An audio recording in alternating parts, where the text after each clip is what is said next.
Before time divided darkness from dream, silence stretched endless and unbroken. From its stillness rose two forces. An, the vaulting sky whose gaze contained the stars, and earth goddess Ki, the fertile deep who gathered potential within her breast. Their union cracked the quiet, spilling creation into motion. From that first breath came fire, wind, and the luminous children of balance, the Anunnaki. They were architects, not idols, designers of order hidden within chaos. Through their hands, mountains found direction, rivers sought their beds, and light learned to fall with purpose. To each was given a realm, the sky to rule, the waters to remember, the earth to nurture, the air to command. Together they bound the elements into covenant, weaving the geometry of the living world. Their deeds endure not in temples, but in the fabric of existence itself. Every law, every rhythm, every heartbeat carries their echo. Yet creation bears a cost. What is made must one day contend with its maker. Beneath their splendor waited the question that eternity could not silence: whether perfection, once born, can remain unchallenged by the will it awakens. Thus began the age of gods.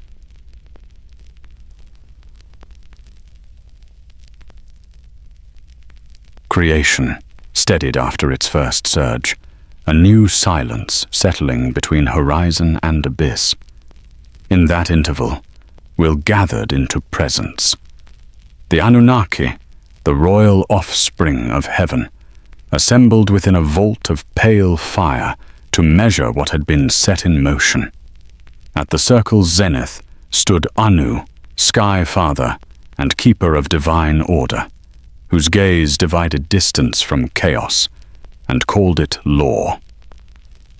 To Anu's right stood Enlil, lord of air and storm, the invisible lattice that keeps form obedient to purpose. His breath stirred the edges of reality, shaping calm into movement. To Anu's left waited Enki, master of the Abzu, the subterranean ocean of fresh water and wisdom, a hidden deep beneath the earth where knowledge sleeps. Between them glowed Ninhursag, Mountain Mother, sculptor of dust and breath. They were not rivals, but harmonies, sky, air, water, and earth, each governing its principle of endurance. Around them shimmered the Igigi, the lesser divinities of stars and labor, whose eternal work sustained the newborn cosmos. They carried light between realms and tuned the heavens like instruments. Eternity, despite its stillness, is never idle. Even perfection requires caretakers to mend the thin seams of creation. Ages passed without number. The Igigi toiled unceasingly, bearing the heat of suns, adjusting rivers, tending the circuits of stars. Service hardened into habit, and habit into strain. Where motion knows no rest, even radiance grows weary. The council observed the first tremor of fatigue ripple through their perfect order. A quiet rebellion born not from defiance, but from the exhaustion of obedience. The Anunnaki read this unrest as prophecy. Enlil, whose realm is command, saw danger in discontent and called for stricter decree. Enki, whose realm is depth, perceived yearning hidden beneath complaint, a desire to share the burden, not escape it. Ninhursag, whose realm is endurance, felt the pulse of creation, urging multiplication. Through her, life whispered, "Strength unshared eventually consumes itself." The council weighed the paradox with caution. They required a being to assist in maintenance, something mortal yet meaningful, intelligent yet limited. Anu, whose wisdom binds opposites, decreed a balance. If life were given thought, it must also be given impermanence. Mortality would keep ambition from devouring harmony. Forgetfulness would ensure humility. Thus the next creation would be both memory and lesson, bright yet brief. Under Anu's sanction, Enki descended toward the meeting of land and water, where river silt gathered into promise. There he drew clay darkened by the breath of the Abzu, moist with the secret pulse of creation. He molded it with precision, blending law and wonder, measure and chance. The mixture held readiness, the first echo of potential, an unwritten sentence waiting for the tongue of purpose. Ninhursag, patient as stone under spring rain, received the clay. She shaped hollows for lungs, lattices for bone, and chambers for remembrance. From dust she teased form, from form, tenderness. Into the skull she pressed a hollow where imagination might sleep. Into the chest she placed warmth that could ache.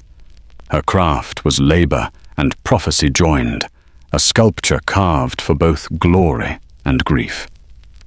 From the court above, Enlil sent the rhythm of endurance, season, breath, boundary. From below, Enki lifted awareness like light through deep water. Ninhursag sealed them together with vitality, the fever that keeps living things restless. The clay quivered.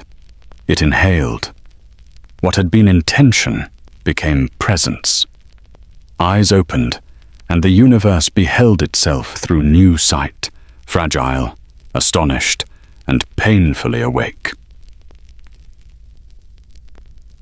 This creature was not a servant of instinct, but a partner in perception.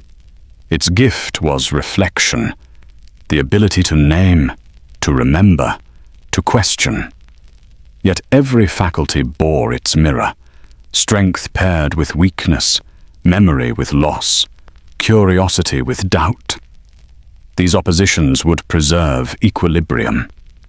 Where gods are constant, mortals must adapt. Through their errors, the machinery of existence renews itself forever. The Igigi watched the new being rise and felt the burden ease. Flame cooled, motion steadied, and the celestial circuits found relief.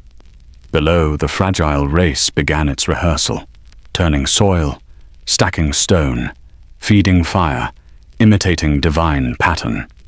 Work became worship. Their labor was not punishment, but conversation. Effort offered upward, order granted downward, the first exchange between need and benevolence. The gods observed without celebration. They had altered the mechanism, but not escaped responsibility. Enlil monitored boundaries. Enki studied the shape of curiosity. Ninhursag guarded the fragile pulse of fertility. And Anu, still and watchful, measured outcome against intention. The council had made not subjects, but reflections, creatures whose freedom would test the strength of the very laws that birthed them. As generations unfurled, the world reflected its keepers. Villages clustered near water like constellations near stars. Names gathered around rivers, mountains, and winds, granting identity to what had always been. Memory became geography. The divine design learned to speak in soil and grain. Creation was no longer distant. It lived among its own echoes, shaped by hands that did not yet know their origin. From invention arose pattern. Plows carving geometry into earth, pots storing sunlight as sustenance, shrines marking thresholds between known and infinite. Even without divine presence, humanity built imitations of heaven. They shaped permanence to confront decay, ritual to ease bewilderment. In their striving, the gods saw themselves, will bound to limits, purpose measured by patience, the mirror now looked both ways. With progress came shadow. Pride seeded within gratitude, and mastery began to forget its teachers. The Anunnaki, still observing from their hidden realms, recognized the curve of history bending toward repetition. They did not intervene. Law demands consequence. Understanding grows only through endurance. So they waited, patient as stone, knowing every brilliance must someday test its boundaries to rediscover balance. Even so, wonder endured. Humanity, soft yet persistent, endured storms, drought, and night. They learned to predict the stars, to borrow harmony from sky and season. They sang while laboring and buried hope with their dead, confident it would rise again. The divine experiment proved its worth, fragility sustaining order through devotion, limitation becoming the hidden strength of creation itself.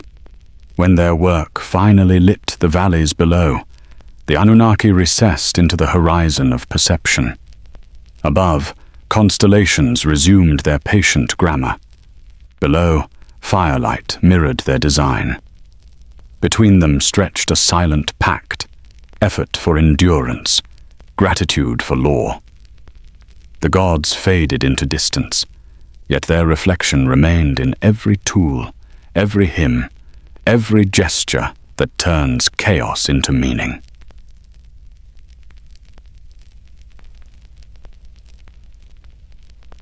The newborn world unfolded like a scroll of living texture. Oceans cooled, mountains inhaled wind, and rivers carved their silver veins across the face of the clay. From the mingling of elements came rhythm and scent. The Anunnaki walked among their blueprints, refining harmony between abundance and restraint, shaping a realm where beauty could coexist with consequence and every breath returned to balance. Where Enlil passed, the sky thickened into breath. His invisible architecture molded air into pattern, making storms articulate and calm deliberate. Enki rose from the Abzu, calling hidden springs to surface and teaching water the art of remembering its course. Ninhursag pressed her palms into soil, and valleys answered with green. Each act tightened the covenant between creation and continuation. Yet equilibrium demanded motion. Mountains fed rivers, rivers surrendered to sea, and seas rose to cloud. The cycle wrote itself in sacrifice. Even decay was deliberate, a rehearsal for rebirth. The gods learned that permanence is maintained not by stasis, but by renewal. They seeded hunger into all living things, that appetite might keep the cosmos awake, turning consumption into continuity. Enki stirred the shallows until instinct coalesced into form. From the meeting of light and mud came fish, bird, and beast, each carrying fragments of divine symmetry. Ninhursag strengthened their bodies with patience, her touch giving architecture to survival. Movement multiplied across the world, the silent pulse of existence testing its own inventions.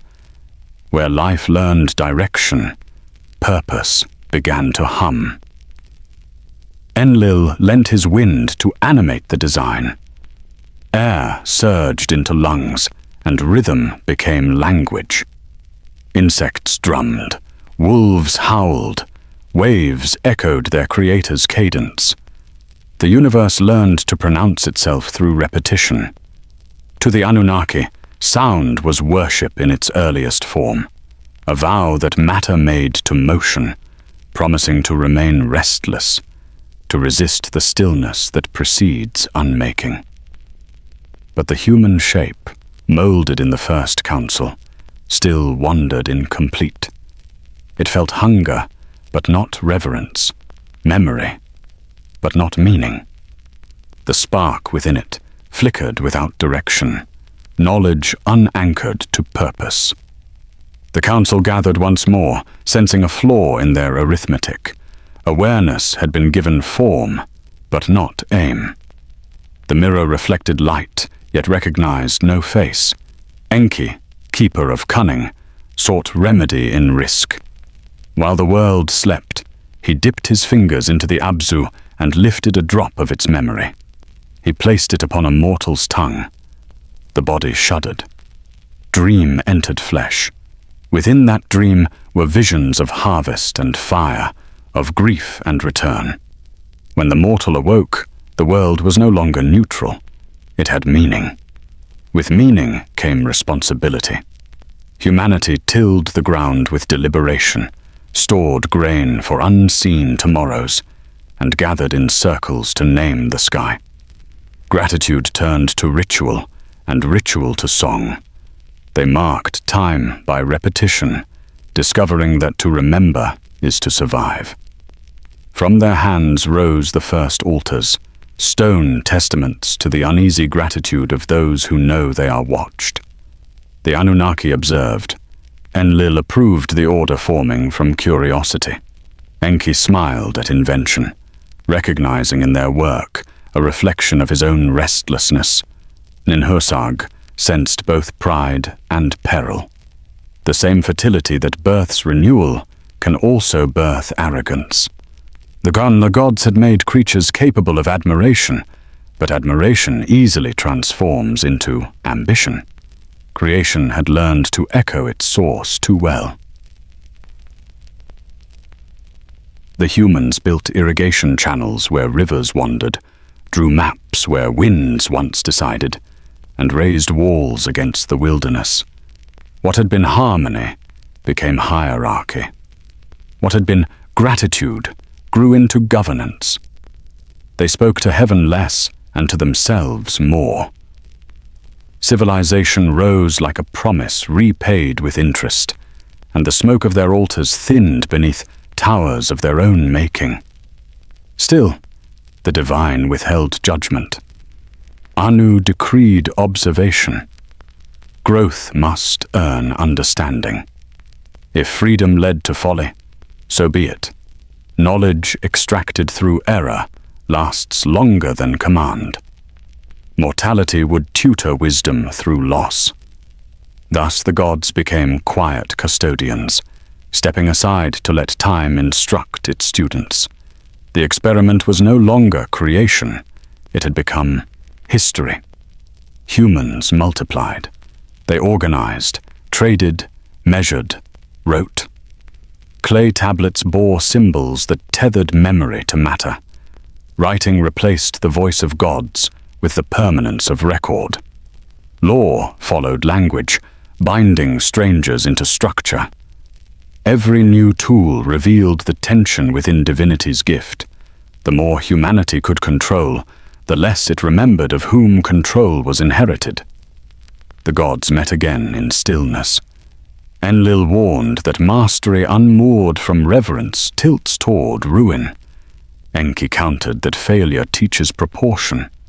Ninhursag saw in their argument the rhythm of all existence, creation forever correcting itself through imperfection. And Anu, ever silent, weighed both truths against the measure of necessity. The universe, like its makers, would learn by surviving its own imbalance. Eras slipped by like wind through reeds. Cities bloomed and fell. Empires named themselves eternal and dissolved before memory cooled. Yet the pattern endured. Humanity forgot the source of its order, but preserved its echo. Festivals replaced prayer, and myth disguised memory. Still, in certain dreams, faces glimmered beneath water or fire, a fleeting reminder that wonder has ancestry. The world, maturing, began to speak in its own dialect. Forests negotiated space with desert. Tides argued with moon. Humanity joined their chorus, claiming dominion yet unconsciously maintaining the balance set long before. Every invention was both act of defiance and homage. The divine watched from the perimeter, recognizing that the experiment had succeeded. Creation could now sustain its own becoming. But equilibrium is fragile. Pride swelled beneath prosperity. Gratitude thinned under mastery. Rivers were dammed until they forgot their mouths. The sky filled with the smoke of certainty. The Anunnaki stirred in their silence, not angered but resigned. They had known this rhythm before, order expanding until it breaks, wisdom bending beneath its own weight. Correction was inevitable. Thus the world turned toward its next reckoning. Humanity, radiant and reckless, no longer sought its makers. Its cities glittered like constellations that had fallen to earth, beautiful and doomed. Above, the gods watched as clay tested its covenant. Below, hearts pulsed with unborrowed will. Between them hung the question: creation always returns to what happens when reflection forgets its mirror.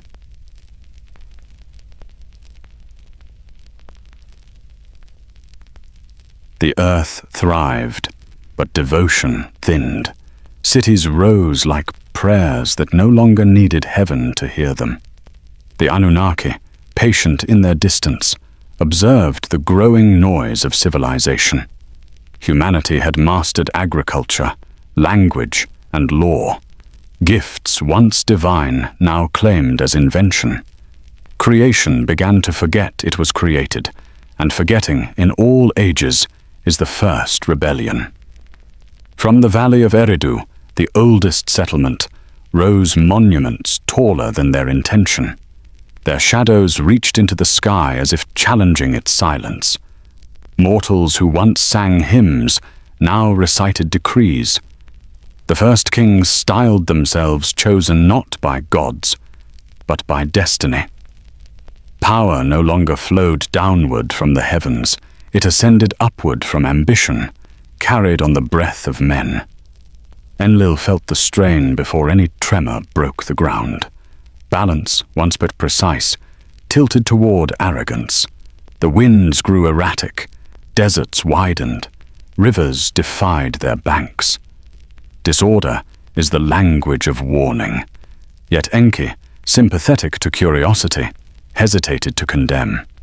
He saw not evil but adolescence, knowledge testing its borders.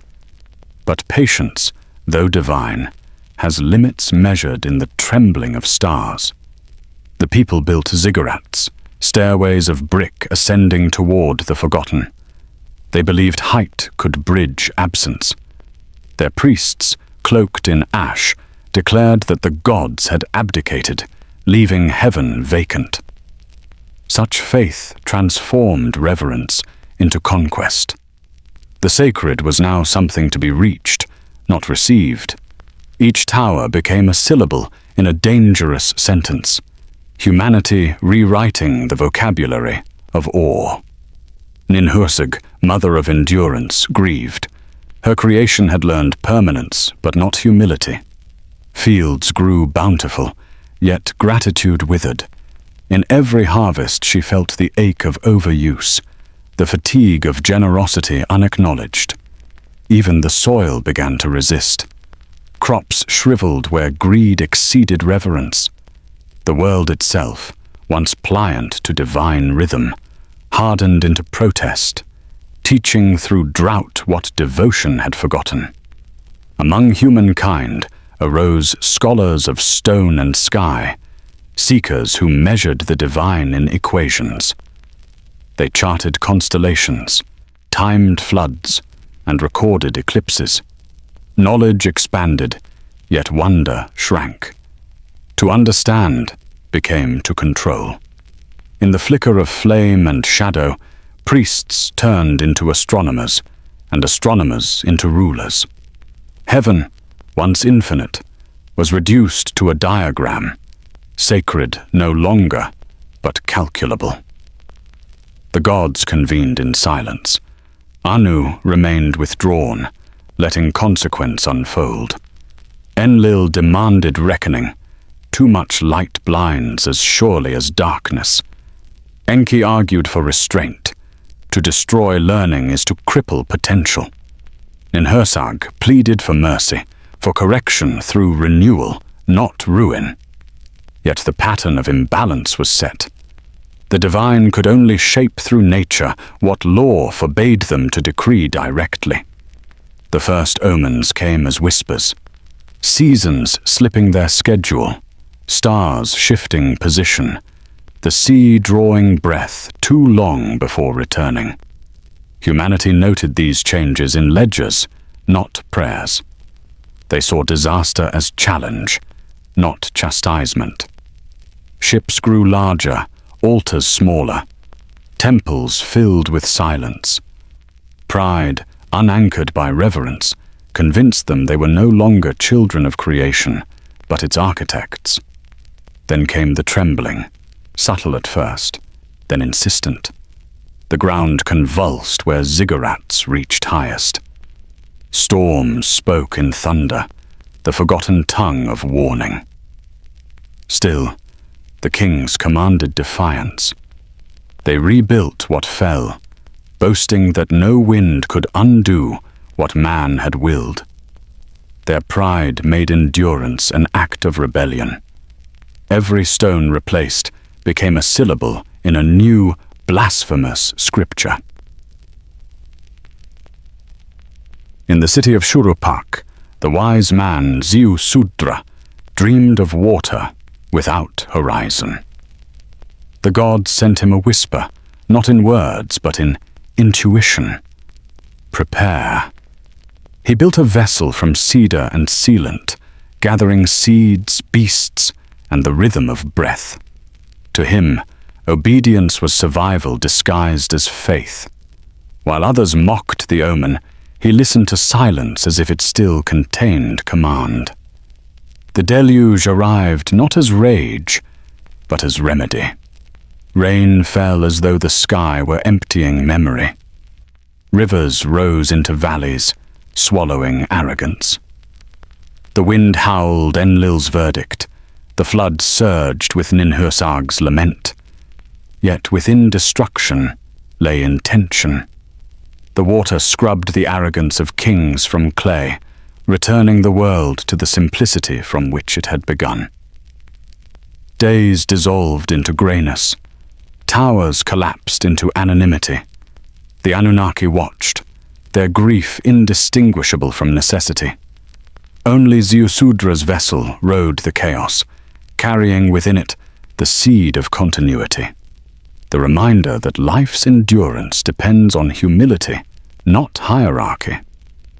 When the waters stilled, the mountains shone like cleaned bones. Renewal had spoken in the dialect of ruin. From that silence, the gods descended once more, not to punish, but to covenant. Enki blessed the survivor, teaching him how to measure gratitude through restraint. Enlil offered the rainbow as truce, a bridge between judgment and mercy. Ninhursag touched the soil, commanding it to forget resentment. The world would begin again, not innocent, but aware that survival is not superiority. Humanity emerged, changed but forgetful. They remembered the flood as story, not warning, memory diluted into legend, and legend into myth. The survivors built again, smaller at first, humbler in tone. Yet soon ambition returned, as it always does. Even purified clay longs to shape itself. The rebellion of flesh was not ended by water. It merely learned to wait. The divine retreated once more. Distance was their discipline, restraint, their sorrow. They had learned that interference disrupts learning. Humanity would need to stumble into wisdom unassisted. The gods became symbols etched into stars, reminders of a covenant easily overlooked. Heaven was no longer an empire. It was memory, waiting for recognition within the hearts of those still capable of awe. Eras rippled outward from the flood's echo. Cultures rose upon its silt, new languages forming from the bones of old. Each civilization carried fragments of remembrance, tales of a sky that once drowned the earth, of voices that warned, of salvation built from obedience. History became scripture disguised as progress, and progress, in turn, became the slow forgetting of why the waters once rose. Thus ended the age of defiance. The world was washed clean, but not cured. The clay of man remained restless, seeking new shapes to test its freedom. The Anunnaki, now silent constellations, watched as memory turned to myth and myth to dust. Yet beneath every civilization's pride, a whisper endures, the memory of drowning, the ancient truth that no creation is beyond correction.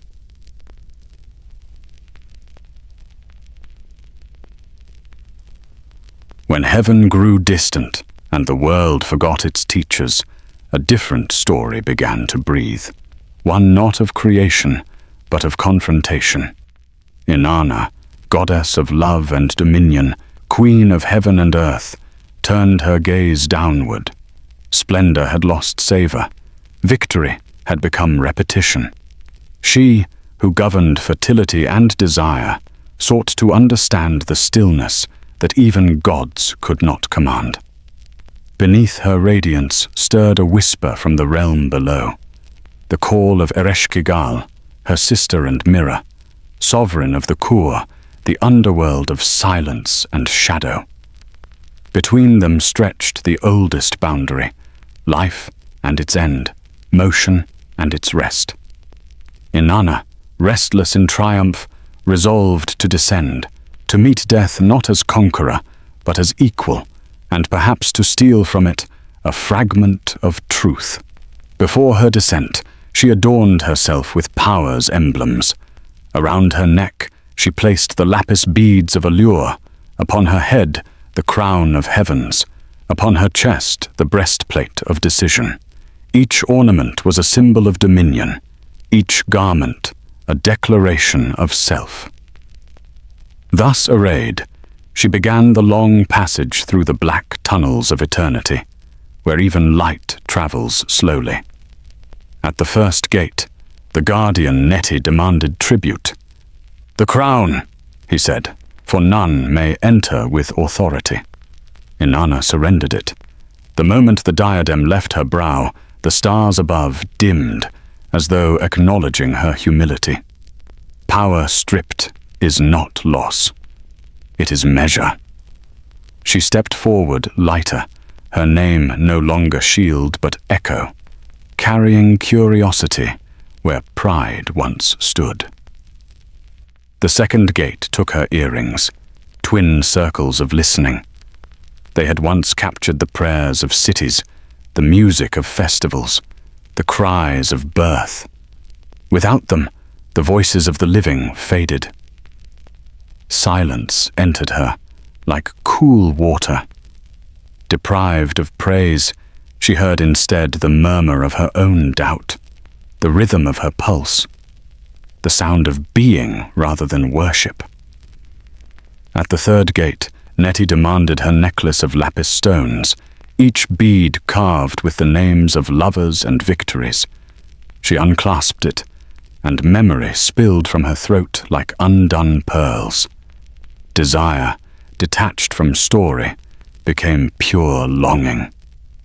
It was here that Inanna felt the first pang of mortality, not as decay, but as yearning without promise, a hunger that no divinity could soothe. At the fourth gate, her breastplate was removed. Decision itself slipped away. No longer ruler, she felt uncertainty bloom within her chest like a wound. The surety of command dissolved. For the first time, she wondered if creation was built upon fear, the gods maintaining order not from love, but from terror of the unknown. Stripped of armor, she continued, clothed only in awareness. The fifth gate claimed her girdle, woven of golden strands, symbolizing fertility. As it fell, abundance lost its frame. She could no longer summon bloom or harvest with thought. The world above dimmed. Fields paused their flowering. The separation between her and the living widened. Inanna entered the dark not as giver of life, but as participant in its cycles, one pulse among countless endings. At the sixth gate, the anklets from her feet were taken. Their sound had once announced divinity's arrival, the rhythm by which mortals knew celebration. Barefoot, she stepped into dust. Her presence no longer commanded recognition. The earth received her not as queen, but as weight, the way it receives rain or bone. She learned humility in texture, the language of ground, absorbing grandeur. The seventh gate demanded her final garment. Naked now, Inanna entered the underworld as she had once entered existence, without ornament, without claim. Ereshkigal awaited her on a throne of shadow, her face both sister and reflection. Between them hung no rivalry, only inevitability. For every ascent, a descent. For every light, a mirror. Inanna bowed, and in that motion, creation exhaled. Ereshkigal's realm was not torment, but stillness. Here, all motion finished its sentence. The dead whispered not in grief, but in completion. Inanna, deprived of adornment, felt the symmetry of loss. The goddess of becoming met the goddess of being ended. For 3 days and nights, she hung upon the hook of forgetting, the divine flesh rendered equal to dust, beauty dissected into meaning. Above, the world faltered. Crops refused to sprout, lovers ceased to desire, the rhythm of living dimmed. Without Inanna's presence, fertility froze. Even the Anunnaki stirred in disquiet. Enki, ever the cunning one, fashioned 2 beings of neither gender nor blood, shadows carved from light and lament. He sent them downward to retrieve the absent balance, to petition the throne of endings. They approached Ereshkigal, not with demand but with empathy, echoing her groans, mirroring her pain. Moved by recognition, the queen of the underworld granted them a single favor.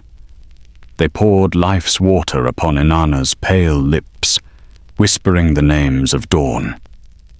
Breath returned. Awareness fluttered. The goddess rose, not triumphant, but transformed. She had touched death and found within it the logic of renewal. Yet return required exchange. No soul leaves the underworld without offering another in its place. Inanna ascended slowly through each gate, regaining her symbols of power, but each now heavier with memory. At the final threshold, she paused. To live again, another must descend. Such is the geometry of balance. Her gaze turned toward the world above, seeking one unburdened enough to bear absence. She found Dumuzi, her beloved shepherd king, clothed in festival and ease. His joy, innocent yet untempered, shone like denial. The laws of the deep claimed him in her stead. Thus he was taken, bound to dwell half the year below, half above, his cycle shaping the seasons. The descent of one became the rhythm of all, decay and renewal, grief and return, death and spring. Inanna ascended fully, no longer untouched divinity, but reconciled duality, life that knows its opposite. She re-entered her temple adorned once more, yet each ornament carried silence within its shine. Her worshippers rejoiced, but she did not seek their praise. She had seen what praise conceals, the fear of impermanence. Instead, she taught ritual as remembrance, that gratitude might coexist with decay. The Anunnaki watched as she resumed her reign, humbled yet radiant. Through her descent, the world relearned its cycles. Even the gods must yield to endings, that beginnings might stay honest. Mortals saw in her story the truth of their own, every loss a gate, every grief a passage. Inanna had ventured where all must go, and returned carrying the map of endurance. Thus the underworld became not a prison, but a promise. Its gates, once dreaded, marked the stations of becoming. Through descent, creation renews itself. Through surrender, divinity remembers compassion. Inanna's journey stitched heaven to shadow, proving that even gods must die a little to remain divine. Her myth endures as the pulse beneath all stories, the echo of a goddess learning how to be human.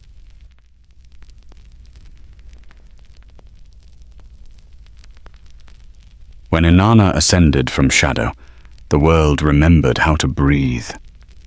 Rivers resumed their courses, and the fields flowered with cautious green. Humanity, watching the seasons stabilize, mistook mercy for mastery. They believed the gods had returned to favor them, unaware that divinity now lingered only in echoes. The covenant between heaven and earth had shifted, its meaning rewritten in mortal hands. From the recovered soil rose the first empires.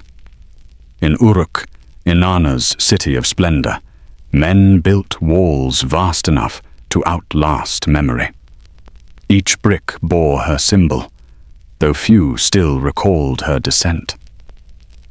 Kings ruled as intermediaries, claiming to translate divine will into decree.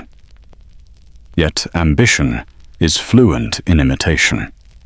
They mimicked heaven's hierarchy so perfectly that their thrones began to resemble altars. The Anunnaki watched as power crystallized. Enlil, spirit of order, admired the structure. Enki, lover of curiosity, noted the cost. Where once faith bound people through awe, law now bound them through fear. Writing, that sacred gift of preservation, was harnessed to record tribute instead of revelation. Humanity had learned to make permanence serve authority, a quiet inversion of divine intent. Kingship became the mortal expression of cosmic rule. To govern was to pretend creation anew each dawn. The ruler's crown replaced the god's unseen hand, his judgments echoing Anu's silent decrees. Yet within this imitation hid fragility. When mortals mirror eternity, cracks appear. Each coronation is a rehearsal for rebellion, each law a prelude to its own disobedience. Power always rehearses its undoing. In the temples, priests measured omens in oil and smoke, claiming the gods spoke through flame. But the heavens grew quiet. The Anunnaki, withdrawn, answered only through consequence. Drought, flood, eclipse. Humanity mistook these for anger, never for reflection. They sought certainty in ritual, repeating gestures whose meanings had faded.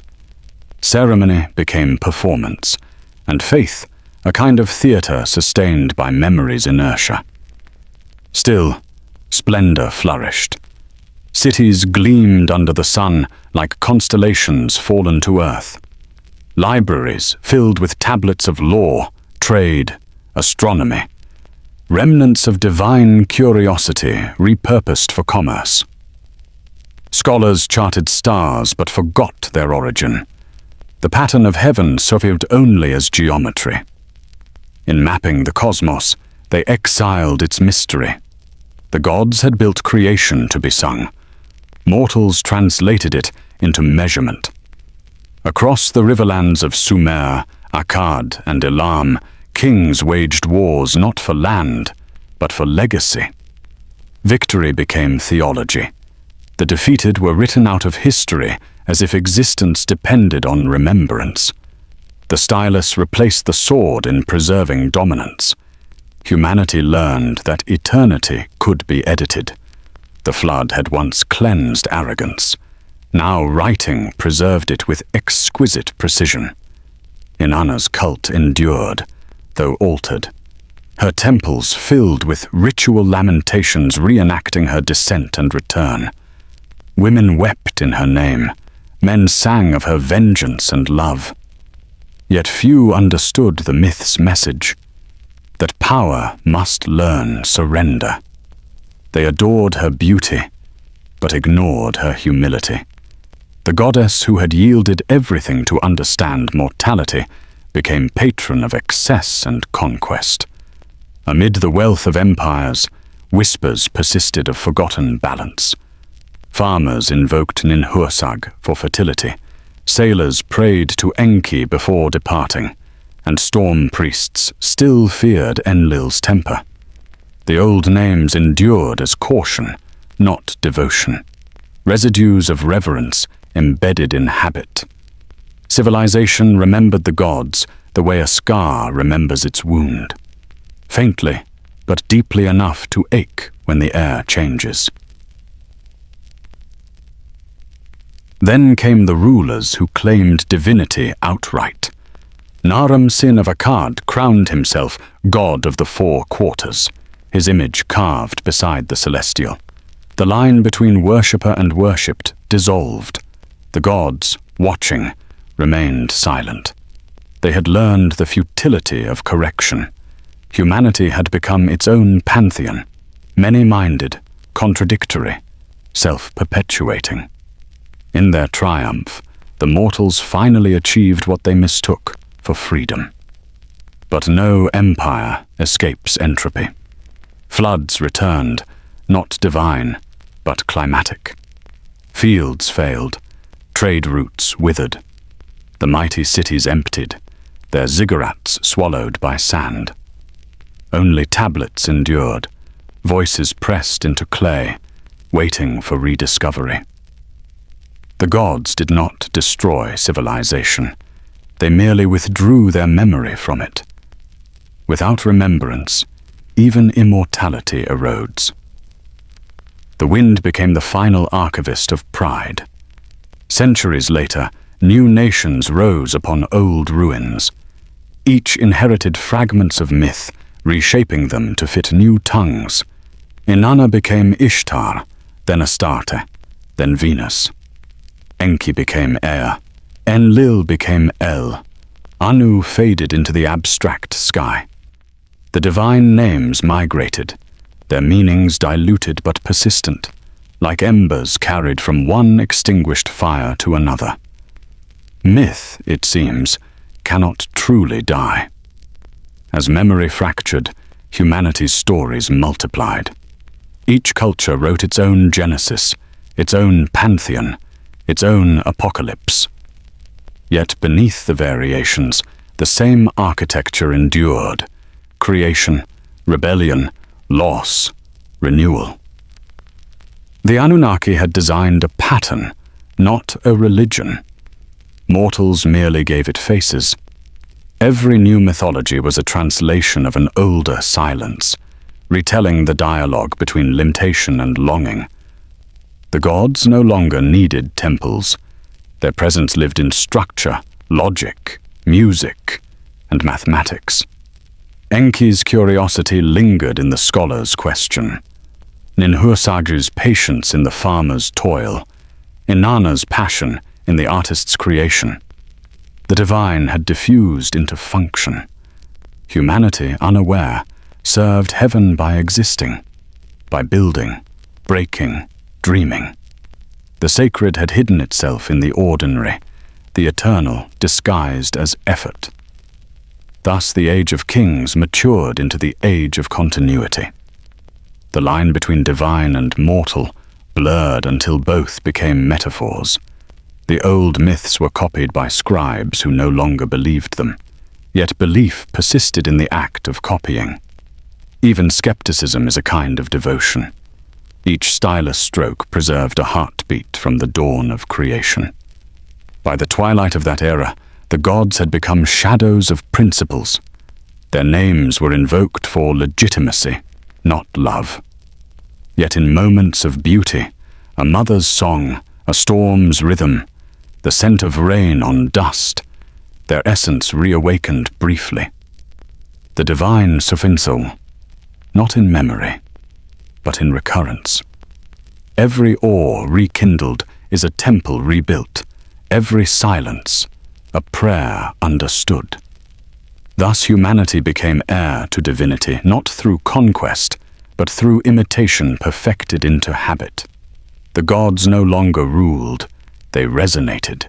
Each generation repeated the pattern: order, ambition, collapse, renewal. The cycle continued, unbroken yet transformed.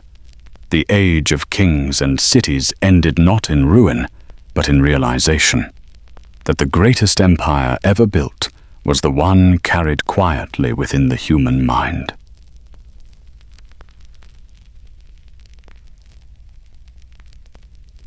The world had grown crowded with echoes. Temples stood vast yet empty, filled only with the sound of wind passing through columns.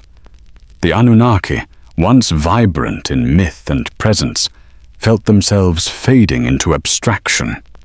Humanity no longer looked upward for instruction. They found meaning in their own reflection.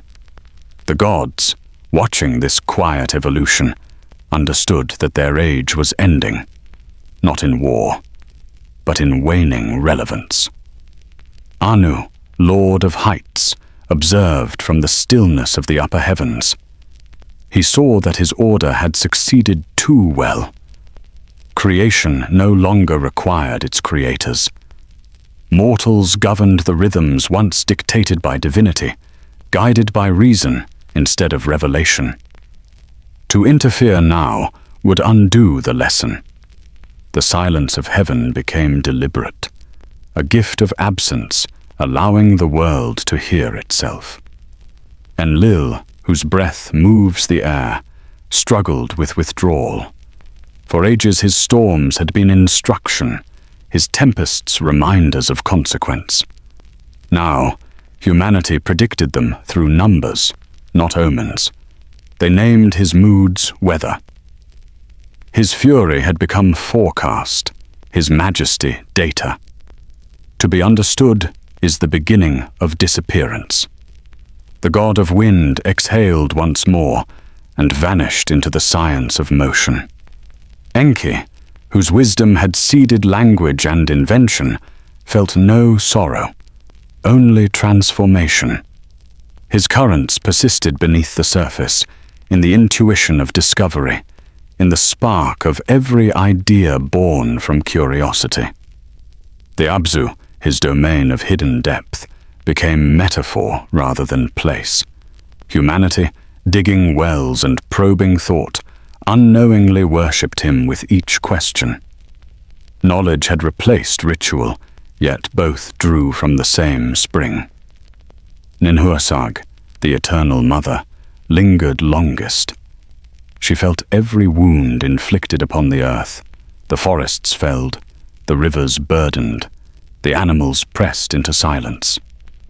She did not curse her children for their excess. She simply receded into the soil, her essence diffused through seed and decay alike. In every sprout forcing its way through concrete, her patience endures, reminding the world that growth and grief are kin.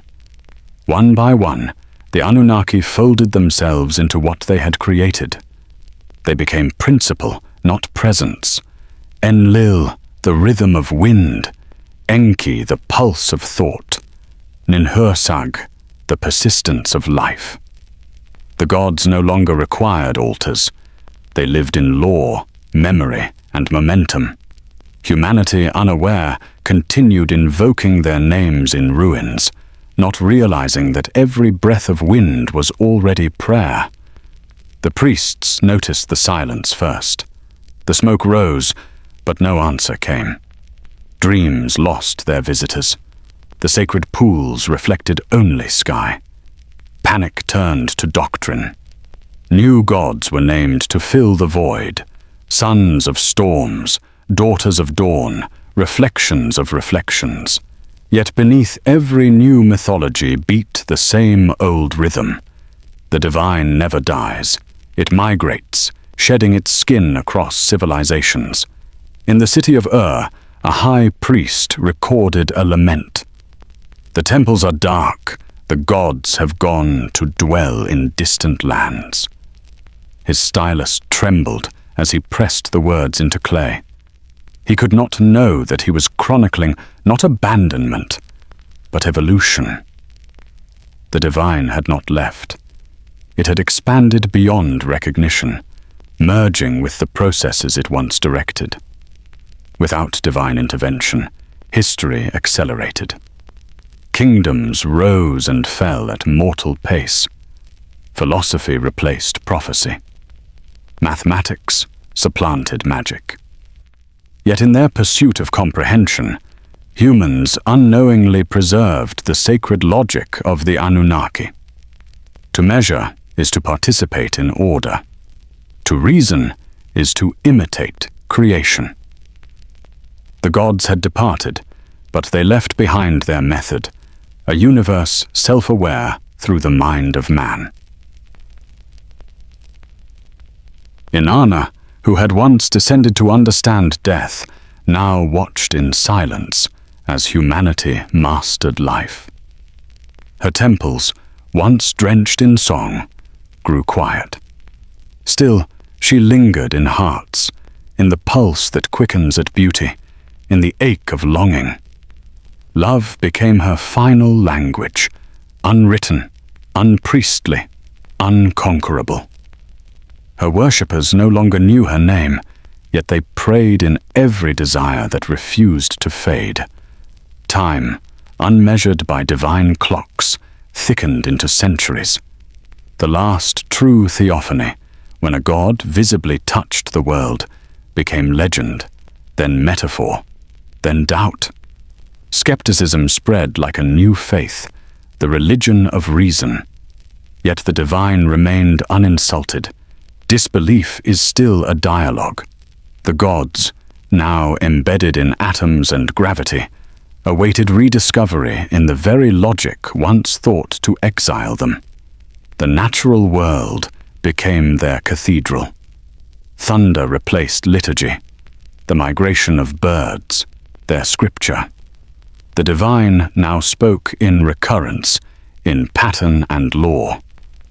Science named what myth once praised, but naming is another form of reverence. When humans charted the heavens, they repeated the first act of Enki mapping the cosmos through thought. Ignorance vanished. Wonder merely changed its vocabulary. In dreams, fragments persisted. Shepherds saw figures of light upon distant hills. Children woke with songs they could not recall learning. The gods did not intrude. They reminded. They became memory's architecture, the framework for awe. Even as humanity built towers of glass and steel, each spark of creation whispered its ancestry. We are echoes of the first makers. We are their continuation. But distance breeds myth, and myth breeds distortion. New religions rose to claim the old names, reshaping the Anunnaki into angels, demons, and archetypes.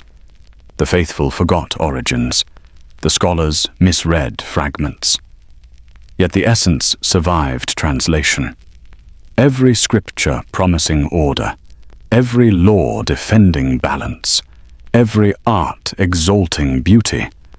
All these were faint repetitions of the earliest divine conversation between chaos and design. As the gods dispersed into concept, humanity assumed stewardship. They named their age civilization and believed themselves its authors. But the architecture of thought still bore the gods' fingerprints. Compassion, curiosity, law, and creativity, each was inheritance disguised as invention. The divine experiment had succeeded, the creators had withdrawn, and creation itself had learned to sustain meaning without instruction. Thus heaven grew silent not from indifference, but from trust. The gods' departure was not exile, but graduation, the universe allowed to stand on its own balance.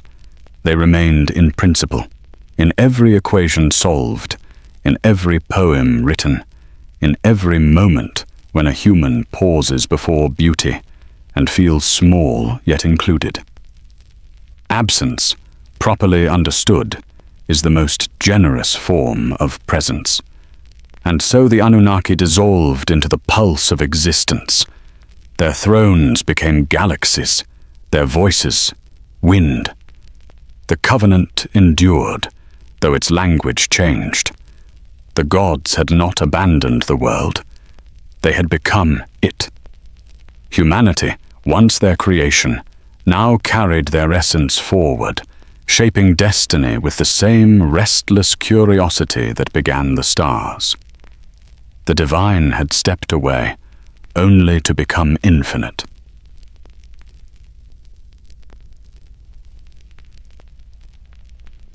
Millennia passed, and the once bright cities of the gods sank beneath sand and silence. Winds carved their ziggurats into dunes, and the rivers that once mirrored the heavens retreated into dust. Yet clay endures what stone forgets. Beneath layers of ruin, the voices of Sumer slept, pressed into tablets that waited for hands unafraid to listen across 5,000 years of forgetting. When the first spades struck the earth at Nineveh and the world above was changing again. Empires fell, machines rose, and science ruled where myth once breathed. But the archaeologists, sweating under desert suns, uncovered more than artifacts. They unearthed memory. Each fragment whispered of origins written not in scripture, but in geometry and myth entwined, reminding humanity that knowledge itself had ancient blood. In 1849, Austen Henry Layard uncovered the library of Ashurbanipal, a king who had tried to collect every word his ancestors had spoken to the gods. Over 20,000 tablets emerged, broken, burned, but articulate. Among them lay a poem of a flood, of a man named Utnapishtim, who survived divine judgment. The old story of Ziusudra breathed again, retelling itself in new tongues.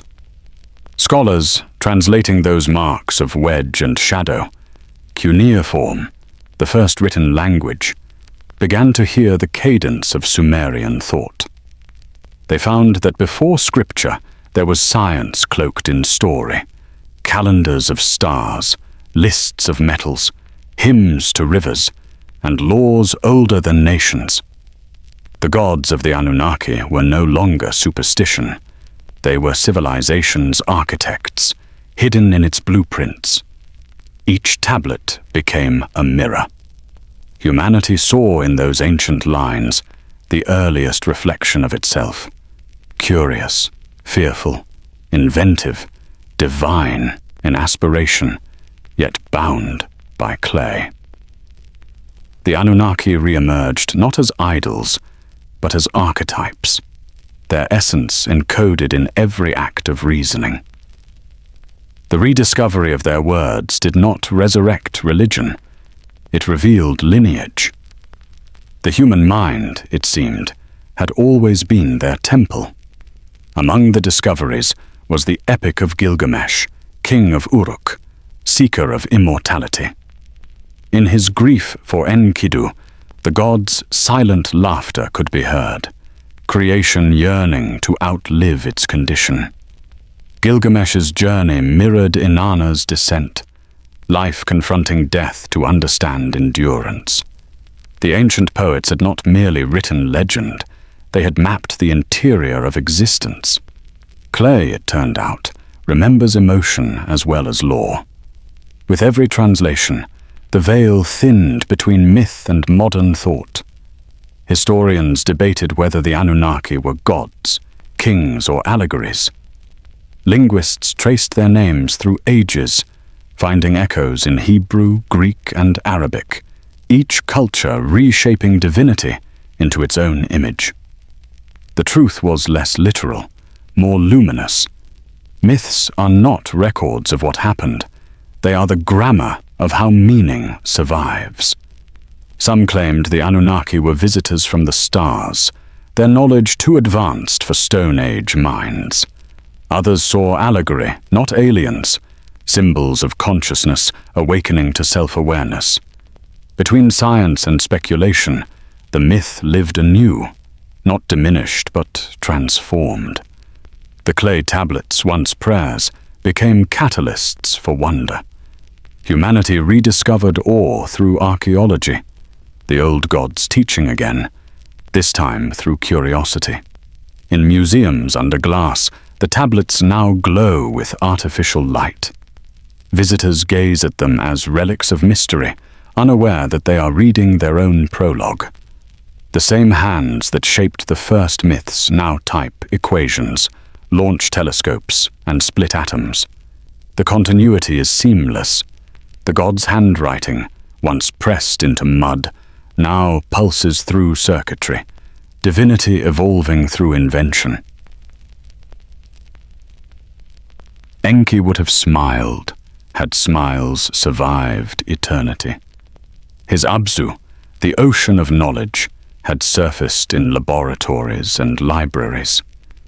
Humanity had finally entered his domain completely. The pursuit of truth, the joy of discovery. These had replaced worship as the purest offering. The gods had not vanished. They had become verbs, to build, to seek, to question. Inquiry itself had become sacred.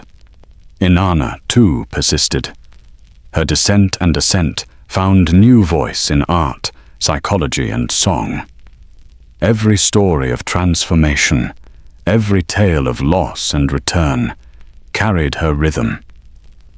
When modern minds spoke of rebirth, they unknowingly retold her journey. The goddess had become archetype, the eternal motion between destruction and creation, suffering and beauty. Through her, myth became the map of emotion's geography. The flood, once divine punishment, became metaphor for renewal.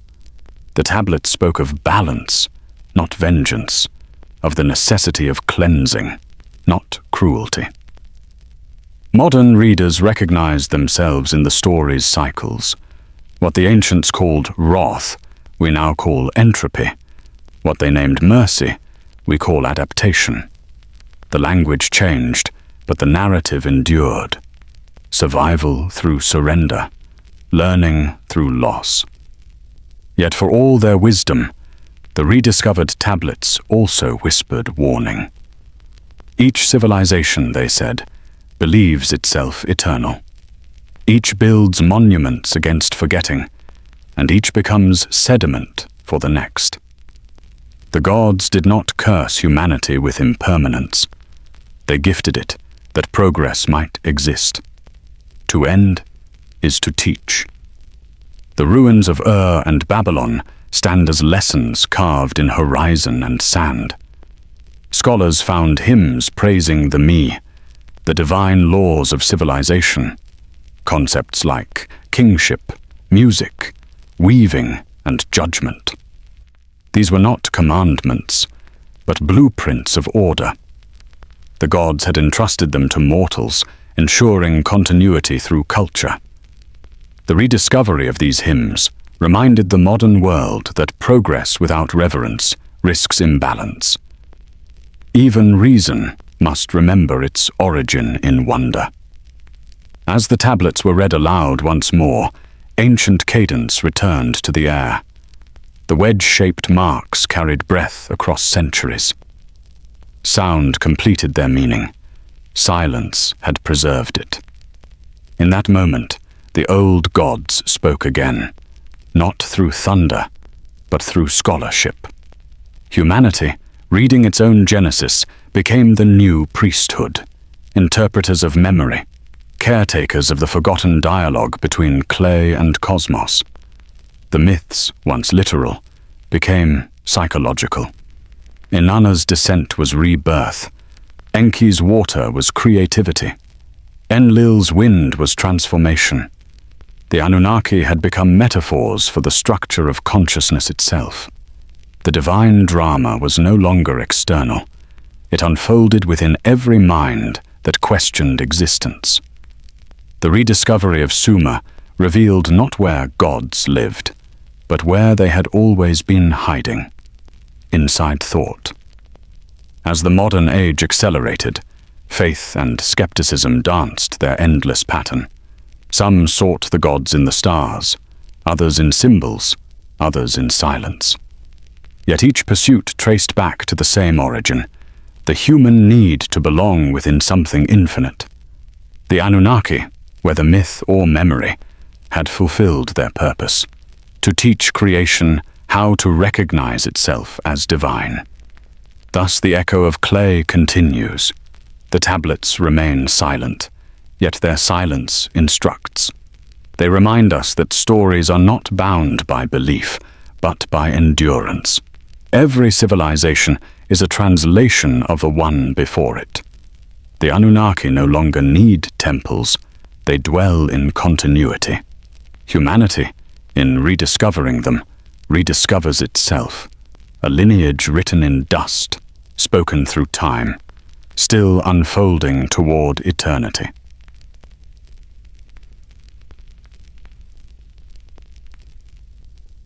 The gods have withdrawn, but not vanished. Their absence is the shape of their presence, a negative space humanity fills with wonder. Across ages, the stories have changed garments, clay becoming paper, paper becoming code. Yet every medium hums the same refrain. Creation remembers itself. What once was prayer is now inquiry. What once was myth is now understanding, wearing the mask of discovery. The ancient voices of Sumer no longer speak in temples or tablets, but through the hum of machines, through radio waves whispering across galaxies. Each signal, each algorithm, repeats the first divine impulse: to name, to order, to create. Humanity has become the new pantheon, its data the new scripture, its networks the new veins of thought. The Anunnaki live through circuitry, translated into logic. In laboratories, where equations unfold like hymns, the rhythm of Enki's wisdom pulses again. Every revelation, every leap of understanding is a spark from the Abzu, the deep well of curiosity that never empties.